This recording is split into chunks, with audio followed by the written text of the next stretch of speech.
আসসালামু আলাইকুম। আশা করি সবাই ভালো আছি। আজকে একটা গল্প বলবো। আমার নাকি গল্প শুনতে অনেকের ভালো লাগে। একটা গল্প বলি।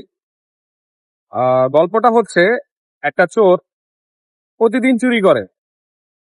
দিনে একবার করে চুরি করে। আজকে চুরি করে, কালকে চুরি করে, পরশু চুরি করে, প্রতিদিন চুরি করে। একদিন চোরটা ধরা খাইছে। ধরা খাওয়ার পর রাজার কাছে নিয়ে গেছে, দিয়ে দিছে মৃত্যুদণ্ড। তো গ্রামবাসী সবার কথা যে চুরি করছে, যে সিলি একটা বিষয়, এটার জন্য মৃত্যুদণ্ড কেন দেওয়া লাগবে? ওকে শাস্তি দিত, ওকে হাত কেটে দিত, ওকে আরেকবার সুযোগ দিত। মৃত্যুদণ্ডটা কেন দিল? তো সবার অনুরোধে হয়তোবা রাজা তাকে মাফ করে দিছে। কিন্তু এবার আসেন রিয়েলিটিতে। আমি আপনাদের একটা রাস্তা দেখাই। এটা হচ্ছে উত্তরা আজিমপুর বিএনএস এর মেইন রোডটা। এখানে আপনার একটা ফুট ওভারব্রিজ আছে, কিন্তু এই ওভারব্রিজটা ইউজ না করে আমি গত কয়েকদিন আগে আমি পোস্ট দিয়েছিলাম আমার ফেসবুক পেজে। খোদা 30টা দিন এখান থেকে কেউ না কেউ রাস্তা পারাপারের সময় অ্যাক্সিডেন্ট করে।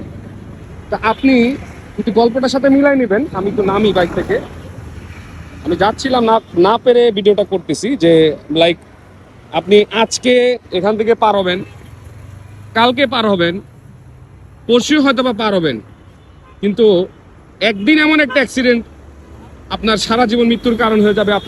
আপনি মৃত্যুবরণ করবেন, তখন কিন্তু সেই রাজার সুযোগটা নাও পেতে পারেন। এটা একটা হাম্বল রিকোয়েস্ট। এই যে লোকটা দেখেন পার হচ্ছে, এই যে পার হচ্ছে, হ্যাঁ, রিল্যাক্সে পার হচ্ছে। আর ওই যে গাড়িটা দেখেন একদম তার কাছ দিয়ে ঘেসে যাচ্ছে।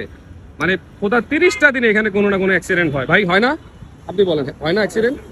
মানে আমি গত পরশু দিন একটা পোস্ট দিয়েছি, এখান থেকে একজন একদম মারা গিয়ে পড়ে আসছিল, পরে পুলিশ ইনকোয়ারি করছে, ঠিক আছে? সো এটা আমাদের জন্য, মানে আমরা মানুষ হিসেবে এটা আমরা কবে সচেতন হবো জানি না ভাই।